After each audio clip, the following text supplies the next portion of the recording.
여호와는 스스로 계신 자이고 하나님은 전능하신 분이기 때문에 오늘 이 언약의 여호와 전능의 하나님을 만나셔서 영과 육으로 최고의 응답을 받으시기를 바랍니다. 그러려면 첫째로 무너진 예배가 회복돼야 합니다. 30절이에요. 엘리야가 모든 백성을 향하여 이르되 내게로 가까이 오라. 백성이 다 그에게 가까이 가매 그가 무너진 여호와의 제단을 수축하되 바알이 응답하지 않는 것을 이제 봤지만은 엘리야는 이제 그때에 모든 백성들을 향하여 내게로 오라고 해요. 그러니까 이제 백성이 다 엘리야에게로 가까이 왔어요. 여러분들 이렇게 때가 되기까지는 온갖 방법을 다 써봐야 예외가 없어요. 사람 찾아다니고 돈 쫓아다니고 안간힘을 다 써보고 나서 안 됐을 때야 주님께 가까이 나온다는 거죠. 다른 말로 하면 그렇게 될 때까지 그 백성을 기다려야 한다는 뜻도 있어요. 그래야만 하나님의 음성이 백성에게 들리기 때문이에요. 엘리야는 가까이 온 이들을 정죄하지 않았어요. 일장연설하지도 않았어요. 뭐 또 침묵하지도 않았어요. 이제 무너진 성전을 수축하도록 도왔습니다. 엘리야는요, 능력의 종이라기보다는 이 백성을 얼마나 사랑하는지를 보여주었어요. 이 대장금의 장금이가 의술을 배워가지고 엄마를 죽이고 자기를 괴롭힌 이 최상궁에게 복수하고자 한다고 하니까 그 의학 교수가 너는 의녀가 될 자격이 아직 없다 이렇게 얘기했어요. 복수를 하지 않으려면 자녀와 백성을 사랑하기 위해서는 사람은 사랑을 할 수 없잖아요. 그래서 이 무너진 제단을 고쳐서 예배를 회복해야 돼요. 북왕국 사람들은 예루살렘까지 못 가니까 이제 산 위에 제단을 쌓고 제사를 드렸는데 아까 이세벨은 이러한 제단까지 모두 헐어버렸기 때문에 여호와 신앙이 멸시되고 다 망각되어 있었기에 바알과 여호와 사이에서 택하라 그랬을 때 한마디도 대답하지 않은 거예요. 31절이에요. 야곱의 아들들이 지파의 수요를 따라 엘리야가 12개를 취하니 돌 12개를 취하니 이 야곱은 옛적에 여호와의 말씀이 임하여 이르시기를 내 이름을 이스라엘이라 하리라 하신 자더라. 비록 하나님의 징계로 말미암아 남북으로 분열되기는 했지만 그들 모두는 여전히 한 민족 한 백성으로 하나님의 언약 백성이라는 것을 나타내기 위해서 돌 12개로 이스라엘의 12지파 아들을 나타냈습니다. 교회와 성도는 흩어진 백성들을 이렇게 하나로 모으는 존재가 되어야 해요. 여러분들 가족이 다 흩어졌다면 이제 한 사람의 예배가 회복되면 이렇게 하나로 모으는 존재가 되어야 합니다. 험난한 인생을 살았던 속이는 자 야곱이 하나님과 겨루어 이긴 이스라엘로 계명되었듯이 백성들이 회개하고 하나님의 언약 안으로 지금 들어올 것을 촉구하는 것이에요. 그 이름을 주신 분이 여호와시라면 그 여호와께 돌아가자 이거예요. 그래서 그 예배를 회복하는 참된 예배를 드리는 구조는 너무도 중요합니다. 적용해 보세요. 지금 이제 우상에 빠져 있는 가족이나 이웃이 망했습니까? 그들에게 정죄합니까? 일장연설합니까? 침묵합니까? 이때가 그들의 예배가 회복될 때라는 것을 알고 초청하면 어떨까요? 응답하시는 여호와 하나님 두 번째는 예배가 회복되면 더 힘든 길을 택하는 적용을 해야 됩니다. 32절부터 5절까지예요. 그가 여호와 이름을 의지하여 그 돌로 제단을 쌓고 제단을 돌아가며 곡식종자 두세 알을 둘 만한 도랑을 만들고 또 나무를 버리고 송아지의 각을 떠서 나무 위에 놓고 이르되 통넷에 물을 채우다가 번제물과 나무 위에 부으라 하고 또 이르되 다시 그리하라여 다시 그리하니 또 이르되 세 번째로 그리하라여 세 번째로 그리하니 물이 제단으로 두루 흐르고 도랑에도 물이 가득 찼더라. 이미 바알의 선지자들은 바알 신을 불러내는데 실패했기 때문에 그들의 마음과 눈은 다 엘리야에게 향해 있었을 거예요. 그런데 이제 전혀 뜻밖의 일이 엘리야의 명령에 의해서 벌어지고 있었어요. 지금 초미의 관심사는 하늘에서 불이 내려오는 거잖아요. 근데 엘리야는 이제 자기 이름으로도 아니고 여호와 이름으로 이제 여호와 이름을 의지해 가지고 지금 무너진 제단을 수축하고 거기다 지금 도랑까지 만들었어요. 참 무의미해 보이잖아요. 그런데 성경에는 보니까 기적을 위해서 기도했다기보다 단을 쌓았다고 자꾸 반복하고 있어요. 단을 쌓았다고. 여러분들 이렇게 늘 단을 쌓는 묵상과 십자가 적용은 너무 지루해 보이지만 가장 기적을 만날 준비라고 볼 수 있습니다. 우리가 날마다 큐티하고 예배드리고 목장 가는 게 여러분들의 기적을 창출하는 최고의 비결입니다. 그러니까 여기 이렇게 단을 쌓고 있어요. 두세 알은 15리터 정도의 씨앗을 심을 만한 도랑인데요.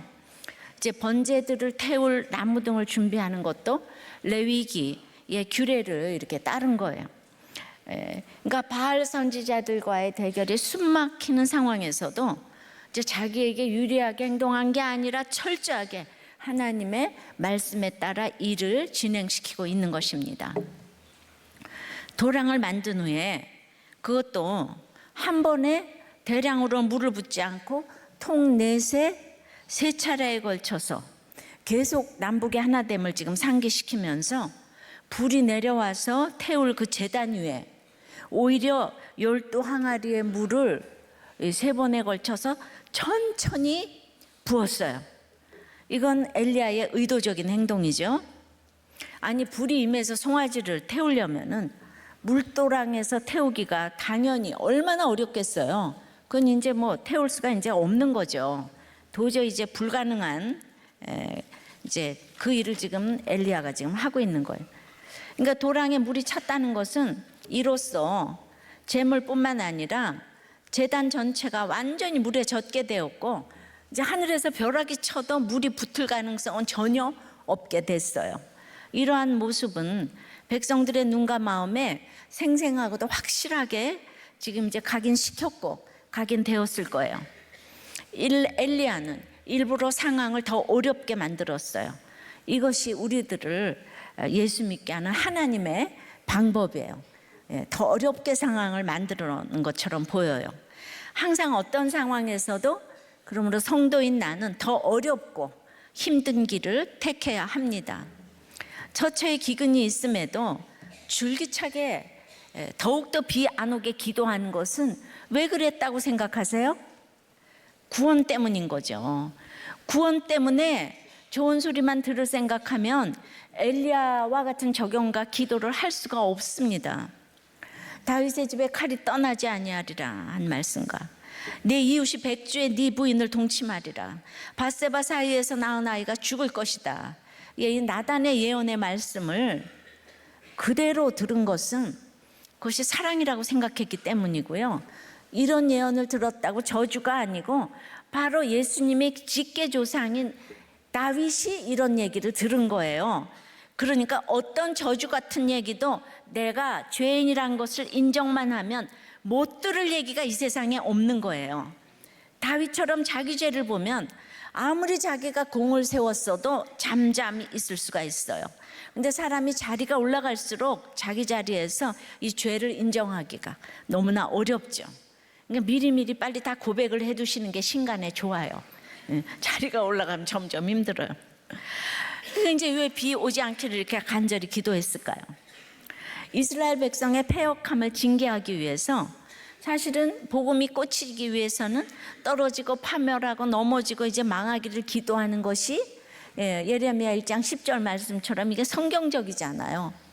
복음이 얼마나 대단하면 이런 기도를 할 수 있을까요? 그래서 3년 6개월 동안 하늘과 땅이 닫히도록 기도를 했어요. 근데 이때 이 큐티를 하면서 우리 딸이 그때 재수를 하는데 얘야 1년 재수가 3년 6개월도 걸릴 수 있다고 하시네. 내가 이제 이렇게 얘기를 하는데 다들 이런 얘기를 죽어도 못하는 거예요. 큐티를 하면서도 진짜 3년 6개월 할 줄 알고. 그러니까 미워서 그런 기도를 하겠어요. 그러니까 성경대로 때가 되면 비가 오도록 기도할 때가 또 오잖아요. 그러니까 그게 말씀대로 그날 그걸 그냥 약속의 말씀을 증거하면 되는 거예요. 그러니까 좋고 나쁜 게 없어요. 예수 믿는 사람은 이 일도 저 일도 다 하나님을 증명하라고 주시는 거예요. 구체적인 기도는 바로 이런 기도예요. 그러니까 날마다 말씀 보면서 하나님의 뜻을 알아야 이렇게 기도할 수 있습니다. 그러니까 우리가 이런 기도를 못하는 이유는 구원에 관심이 없기 때문이에요. 구원에 관심이 없기 때문에 성경도 안 들리고 성경대로 기도도 못하고 성경대로 상담도 못하고, 이 구원에 관심이 없는 사람 성경이 들리질 않아요. 제가 남편의 구원을 위해 생명을 내놓았는데 생명이 2개도 아니고 1개인데 굉장히 힘든 적용을 했잖아요. 이 세상에 구원이 천하보다 귀한 것이라는 것을 누군가는 보이는 역할도 해야 하기 때문에 생명을 내놓았는데, 제가 생명을 내놓고 느끼는 것은 너무 성령 충만하고 오늘이 마지막으로 생각하니까 뭐 참지 못할 일이 없는 거예요. 용서하지 못할 일이 없는 거예요. 그러니까 늘 우리는 구원 전쟁을 해가는데, 내가 구원 때문에 생명을 내놨는데 내가 자존심 따위를 그거 국 끓여 먹어야지. 그러니까 논할 계제가 못 되는 거예요. 아직도 자존심 타령을 하고 있으면 이게 구원이 상관이 없는 사람인 거예요. 이렇게 더 힘든 적용을 길러 놓아보지 않은 사람들은 이 3년 6개월의 기근을 참아내기가 너무나 어려운 거예요. 그러니까 전도도 구원도 인내도 다 이렇게 남의 얘기예요. 제가 생명을 내놔보니까 그냥 말만 하면 전도가 되고 말만 하면 구원이 되고 말만 하면 제가 그냥 어디로 가든지 너무 그냥 충만해서 기뻐서, 그러니까 전도 구원이 저절로 되니까 이게 여러분들한테도 흘러내려가서 우리가 이렇게 영혼 구원 전도 많이 하는 교회가 되지 않았습니까? 말씀이 어떻게 전도하고 연관이 없겠어요. 말씀해서 마른 뿌리처럼 말씀만 그러다가는 남 찌르는 거밖에 안 하는데, 이거 생명을 내놨는데 내가 못할 일이 뭐가 있겠습니까? 신이 은사를 받아서 대단하게 치유사역을 하던 목사님이 충격받고 치유사역을 중단했다는데요. 그 이유가 그분의 집회 중에 안진뱅이가 고침을 받았는데 그분이 고침받은 다리로 춤바람이 나서 오히려 지옥에 가게 된 것 때문에 이제 충격을 이제 받으셨다는 거예요. 그러니까 내가 안진뱅이로서 나음을 받았는데 그 다음에 더 힘든 이런 이제 사명에 적용을 하지 않으면 흘러 떠내려가는 거예요. 병만이 목적이면 흘러 떠내려가는 거예요. 그러니까 저는 내가 남편이 저를 너무 힘들게 했잖아요. 나가지도 못하게 하고 정말 이 돈도 안 주고. 그런데 우리 남편이 갑자기 갔을 때 나 편하게 살라고 힘든 남편 데려갔다는 생각은 말씀을 보니까 정말 그건 추호도 안 들더라고요. 그래서 그게 진짠가를 증명하기 위해서 이렇게 저를 혼자 살게 하는 거예요. 저는 왜냐하면 입 있고 눈 있는 사람은 다 시집가게 생겼잖아요, 제가. 그래서 또 하나님께서 그러니까 그걸 또 그러니까 안 가는 것만이 다 정답은 아니에요. 또 갈 사람은 또 이렇게 가야 되는 거예요. 근데 지금 생각해 보면 그때보다 항상 훨씬 더 힘든 길을 택하고 왔다고 볼 수 있죠. 그래서 예배가 회복된 사람은 항상 더 힘든 적용을 길러 놔야 돼요. 십자가를 길러 놓는 것이 그 지나고 나서 보면 최고의 응답인 줄 믿습니다. 왜냐하면 생각건대 현재의 고난은 잠깐이기 때문에. 할렐루야. 아무리 힘든 십자가를 길러 놓아도 짧다 이 말이에요. 적용해 보세요. 하나님의 능력을 나타내기 위해 내가 택해야 할 더 힘든 길은 무엇일까요? 내려놓아야 할 이 자존심, 편리함, 안일함, 혈기, 체면, 돈도 없어졌는데 지하철 안 타고 택시를 타고 다니든가, 또 자동차 중에 무엇입니까? 여러분 아무리 예수를 믿어도 자동차를 못 내려놓더라고요. 그거를 좀 심각하게 다뤄보시기 바래요. 구체적으로 이런 걸 좀 생각해 봐야 돼요. 체면이 정말 반맥여줘요, 여러분. 응답하시는 여호와 하나님, 세 번째는 말씀으로 회개케 하는 기도를 이제 해야 합니다. 36절이에요. 저녁 소재 드릴 때에 이르러 선지자 엘리야가 나아가서 말하되 아브라함과 이삭과 이스라엘의 하나님 여호와여, 주께서 이스라엘 중에서 하나님이신 것과 내가 주의 종인 것과 내가 주의 말씀대로 이 모든 일을 행하는 것을 오늘 알게 하옵소서. 엘리야의 기도는 말이죠. 엘리야가 처음 가뭄 재앙을 선포한 때부터 3년 6개월이 지난 지금까지 시종 일관 알리고자 한 3가지는, 첫째로 여호와는 이스라엘의 하나님이고, 두 번째는 엘리야 나는 그분의 종이고, 세 번째는 주의 말씀대로 모든 것을 행했다는 거예요. 다시 여호와는 이스라엘의 하나님이고 엘리야 자신은 그 주의 종이고 또 세 번째는 엘리야 자신이 주의 말씀대로 모든 걸 행했다는 거예요. 그러니까 이 기도에는 자신을 축복해달라는 내용은 하나도 없어요. 그냥 철저하게 하나님 말씀에 의지하여 여호와 하나님만이 하나님 되게 해달라고 확신에 찬 기도를 드렸어요. 이것이 응답받는 기도의 태도입니다. 그래서 그 궁극적인 목적은 37절에 나오죠. 회개입니다. 37절 여호와여 내게 응답하옵소서, 내게 응답하옵소서.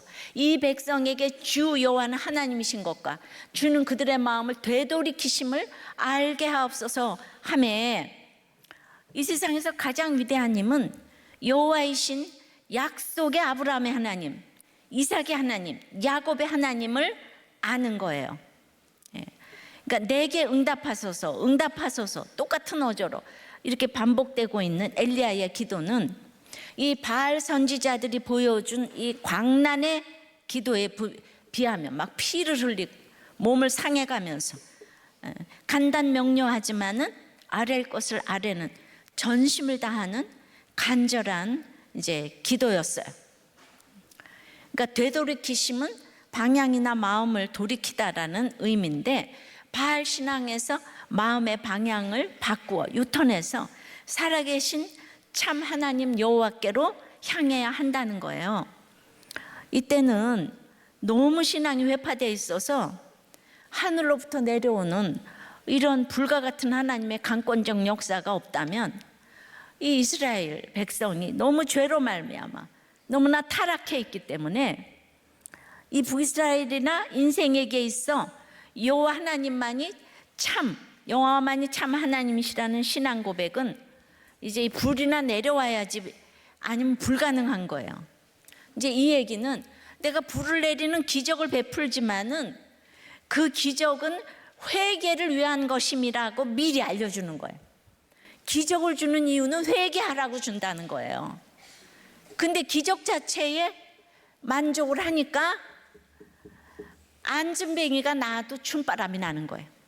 기적이 끝이니까. 그러니까 놀라운 능력을 체험할 수 있는 대표적인 기도는 여호와 하나님이 이스라엘의 하나님이 여호와 하나님이고 그는 여호와 하나님이라는 거예요. 예, 그거를 알게 해달라고. 그러니까 우리가 말씀대로 기도하는 것이 얼마나 회개할 수 있는 기도의 비결인지 모릅니다. 사건이 왔을 때 말씀이 내게 임해서 가장 먼저 일어나는 이 성령의 역사는 회개예요. 회개.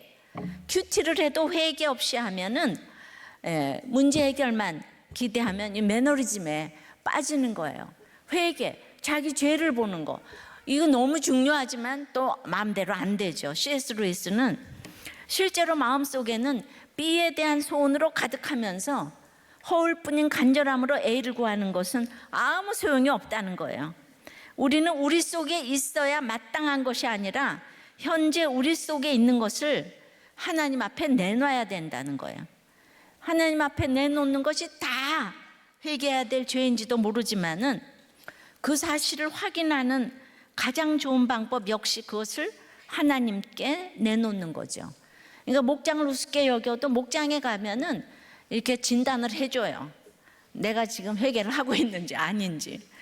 정말 아주 바로메터가 되니까 목장 가셔야 돼.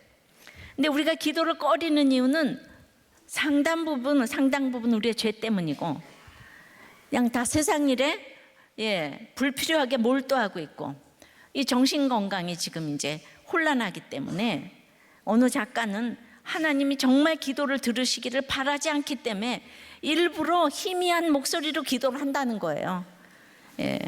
그러니까 그냥 우리가 확신이 있으면 아합이 엘리야가 행한 모든 일과 그가 어떻게 모든 이렇게 딱 읽어야 되잖아요. 성경을 하나를 읽어도 엘리야가 아합에게 이르되 올라가서 먹고 마시소서, 큰 빗소리가 있나이다, 이렇게 읽어야 되는데 확신이 없으면 엘리야가 아합에게 이르되 올라가서 먹고, 벌써 읽는 것도, 제가 읽는 거 보면 벌써 확신이 막 딱 있어 보이지 않아요? 막 그냥 전하지 못해서 안타까운 마음이 저한테 있거든요. 생명을 내놨는데 내가 무슨 지금 여기서 교양을 지금 따지겠어요. 어떻게 하면 여러분들이 이거 좀 알아들을 수 있을까? 그러니까 아플 때가 죄의 문제를 다루기가 가장 쉬운 때예요. 그래서 이때가 회개와 구원의 때이기 때문에 찾아가야 되는 거예요. 아플 때 찾아가야 되는 거예요. 그냥 위로하라고 체면상 가는 게 아니고 회개와 구원을 이뤄내기 위해서 이제 가야 되는 거죠. 하나님께서는 지금 바알과 여호와 사이에서 한마디도 대답하지 않는 백성들을 지금 즉각 멸망시키지 않고 자신의 강권적인 개입을 통해서 불을 보내주고 비를 보내줌으로 그 연약한 믿음이 회개하고 돌이키도록 지금 자비로 역사하셨어요. 하나님은 늘 우리가 고치기를 바라시는 거지 심판 자체가 목적이 아니잖아요. 근데 이거를 이제 오해를 하는 거죠. 자, 적용해 보세요. 긴박한 영적 싸움에서 내 기도의 핵심은 무엇입니까? 해결입니까? 해석입니까? 회개입니까? 근데 아무리 해석을 해도 또 회개를 하지 못하는 인간들이 너무 많더라고요. 해석만 잘하고 앉아가지고 입만 이렇게 막 이렇게 돼가지고 나 해석 다 했어. 그 다음에는 이제 적용을 안 해. 자, 우리는 해석을 통해 회개를 해서 해결이 돼야 되겠죠? 자, 잘 나눠보세요. 응답하시는 여호와 하나님은 네 번째로 불로 하나님 되심을 보이십니다. 38절. 이에 여호와의 불이 내려서 번제물과 나무와 돌과 흙을 태우고 또 도랑의 물을 핥은지라. 이제 여호와의 불은 누가 보아도 천지를 주관하시는 분은 여호와시라는 것이 증명이 되었어요. 불이 도랑의 물을 핫핥다는 것은 물에도 불이 붙어가지고 물 위에 불이 마치 혀처럼 보였기 때문에 핥았다 나오죠. 일반적인 불은 돌과 흙과 물까지 태우지는 못하잖아요. 그러니까 39절에 드디어 모든 백성이 보고 엎드려 말하되 여호와 그는 하나님이시로다, 여호와 그는 하나님이시로다. 이게 목적이 돼야 돼요. 그러니까 막 하나님의 기적을 눈으로 목격한 백성들의 놀라움과 두려움이 컸는데 그때 나오는 고백이 여호와 그는 하나님이시로다, 여호와 그는 하나님이시로다. 자, 언약의 여호와 스스로 계시는 자는 전능자인 엘로힘 하나님이시라는 거예요. 왜 지금 여호와 하나님을 두 개 다 넣냐면 우리가 전능하신 하나님만 알다가 사건이 와서 하나님 자체를 알게 되면 여호와 신앙이라고 그래요. 언약 신앙. 그러니까 수준이 높은 말씀 신앙. 그러니까 우리는 전능하신 하나님, 육의 응답도 원하지만 진짜 원하는 거는 여호와와 하나님이 한꺼번에 같이 되는. 오늘은 특별히 영과 육에 기도의 응답이 있기를 원한다고 그랬잖아요. 영적으로 육적으로 오늘 최고의 응답이 여러분들에게 있어지기를 바라요. 그러려면 여호와 그는 하나님이시로다, 여호와 그는 하나님이시로다. 제목 하나에도 모든 메시지가 지금 다 담겨 있어요. 하나님의 나라는 말에 있지 않고 능력에 있어요. 그러니까 한마디도 대답하지 않던 백성들의 입에서 막 여호와 그는 하나님이시로다. 자기 주장을 증명하려면요, 상대방이 틀렸다고 하면 내가 올라가는 게 아니잖아요. 근데 맨날 상대방이 틀렸다고 그래. 그거보다는 이제 나의 옳음을 명백하게 증명할 수 있어야 되는 거예요. 그러지 상대방 틀렸다고 하지 말고 나의 옳음을 명백하게 증명하는데 그건 말이 아니라 능력인 거죠. 바알의 허구가 드러났지만 제물에 물을 부어 불을 내려 태움으로 하나님을 지금 증거했잖아요. 그래서 드디어 이제 하나님이 하나님 되셨어요. 그는 여호와 그는 하나님이시로다가 됐어요. 40절에 엘리야가 그들에게 이르되 바알의 선지자를 잡되 그들 중 하나도 도망하지 못하게 하라 하매 곧 잡은지라 엘리야가 그들을 기손 시내로 내려다가 거기서 죽이니라. 죄를 깨달았으면 과감하게 제거해야죠. 바알 선지자를 잡으라. 근데 850명을 죽이라니 기손 시내가 피로 물들어 참혹했을 거예요. 그러니까 세상 사람들은 그래서 문자적으로 하나님은 잔인하시다고 얘기를 하죠. 이건 무엇을 의미할까요? 이 죄 중에는 하나님을 대적하는 죄가 가장 무섭기 때문에 가난과 질병과 홍수와 뭐 이런 것보다 무서운 것이 하나님을 대적하는 것이라는 걸 보여주시기 위해서 그들을 죽이라고 한 거예요. 고라 자손을 괜히 삼킨 게 아니에요. 레위 지파로서 모세의 측근인데 모세와 아론을 대적했기 때문이에요. 그러니까 죄악을 알았으면 아껴보지 말고 죽이라는 거죠. 죄악인 줄 알면서도 죄악 죽이지 못하고 있는 것 때문에 항상 여러분들한테 더 큰 형벌이 온다고요. 엘리야는 까마귀와 사르밧 과부의 도움을 받으며 여기까지 오면서 낮은 자의 삶을 살았어요. 그러니까 이렇게 이 어마어마한 영적 싸움에서 850명의 거짓 선지자들을 죽이는 권위를 갖게 된 것입니다.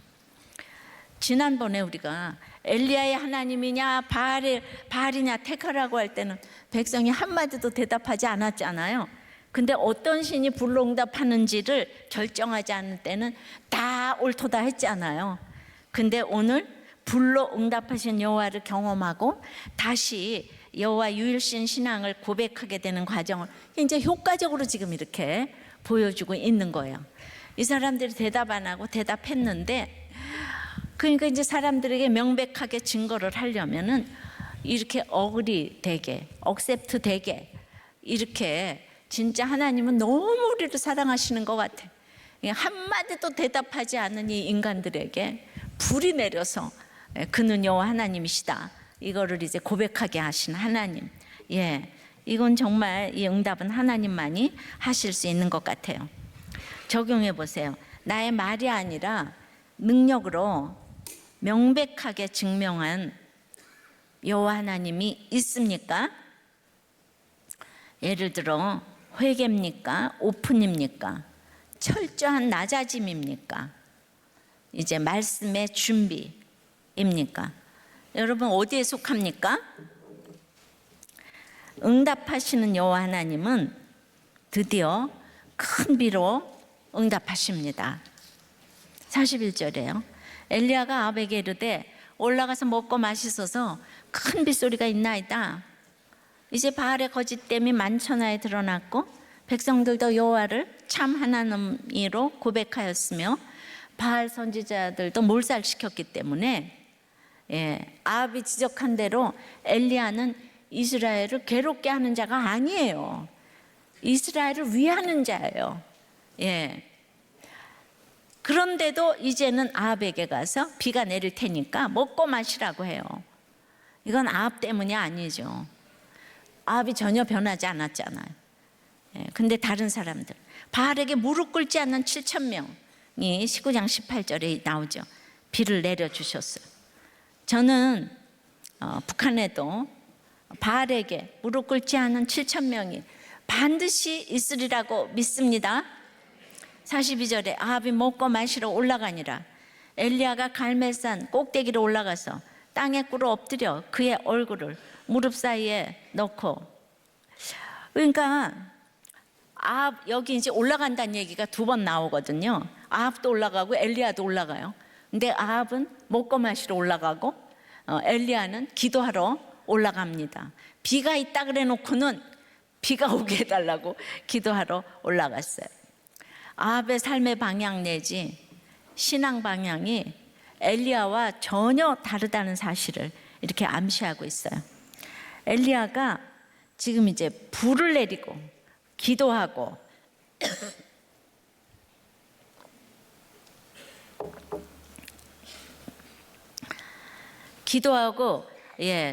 또 비가 와도 이제 이 모든 기적을 보이고 있어도 이 아합은 기근을 해석하지 못하고 끝났잖아요, 그죠? 그러니까 이 비가 와도 축복을 해석하지 못해요. 여러분, 해석이 안 되는 축복은 저주예요. 그러니까 내가 아픔이, 자녀 때문에 아픔이 오고 질병 때문에, 회사 때문에 아픔이 왔을 때 빨리 그 기근을 해석해야 되겠는데 해석이 안 되는 채로 병이 나버리고 직장은 취직이 되고 돈은 벌리고 이러면은 그 해석이 안 되는, 축복도 해석이 안 돼요. 내가 아픔이 왔을 때 빨리 주님을 만나야지 이 고통이 의미가 있잖아요. 근데 이 의미를 예수 만나는 걸로 이거를 이제 의미를 못 찾으면 그 다음에 오는 축복은 아무런 의미가 없는 거예요. 그야말로 아합처럼 먹고 마시는 것밖에 모르는 거예요. 먹고 마시다가 그냥 지옥 가는 거예요. 그러니까 이 고난은 정말 해석하라고 주시는 거예요. 43절에 그의 사환에게 이르되 올라가 바다 쪽을 바라보라. 그가 올라가 바라보고 말하되 아무것도 없나이다. 이르되 7번까지 가라. 7번째 이르러서는 그가 말하되 바다에서 사람의 손만한 작은 구름이 일어나나이다. 이르되 올라가 아합에게 말하기를 비에 막히지 아니하도록 마차를 갖추고 내려가소서 하라 하니라. 이 엘리야의 명령에 끝까지 순종하는, 여기서 스타는 사환이죠. 하나님은 이런 사환의 모습을 이스라엘 백성에게 기대하실 것 같아요. 사환은 구름 한 점 없는 화창한 날씨와 이런 환경에 연연해하지 않기 때문에 6번이나 실패했는데도 계속 가잖아요. 화창한데 비 오는가 가보라고, 비 오는가 가보라고. 이 하나님의 사람 엘리야가 내린 명령에 말도 안 되지만 끝까지 순종을 한 거예요. 하나님께서 그의 언약 백성에게 가장 우선적으로 요구하시는 것이 바로 이처럼 하나님을 진정한 주인으로 인정하여 그에게 절대적으로 순종하는 이런 태도인 거예요. 이런 사환이 있기 때문에 아합이 잡아 죽이려고 해도 하나님 나라의 일이 돼 가는 거죠. 예, 모두가 죽이려고 그러면 되겠습니까? 여기서 스타가 이 사환이죠. 45절에 조금 후에 구름과 바람이 일어나 하늘이 캄캄해지며 큰 비가 내리는지라 아합이 마차를 타고 이스라엘로 가니 바다 쪽에서부터 손바닥만한 작은 구름이 일어난 때로부터 아주 짧은 시간이 지난 후에 놀라운 일이 발생을 했는데 순식간에 하늘이 캄캄해지고 큰 비가 내린 거예요. 하나님의 약속이, 이 선지자 엘리야의 믿음의 기도가 이제 성취되는 순간인데요. 여기 조금 후에라는 표현은 지금 북이스라엘이 범죄해서 3년 6개월 만에 기근이 있었잖아요. 3년 6개월의 인내를 잘한 사람은 이거를 응답으로 보는 거예요. 순식간에 응답이 왔어요. 근데 아합에게는 이 3년 6개월의 고통이 의미가 없다 그랬잖아요. 근데 제가 이렇게 늘 말씀으로 기도를 했기 때문에 그냥 구원 때문에 생명을 내놨는데 우리 남편이 구원받을 때 식구들이 다 있었어요.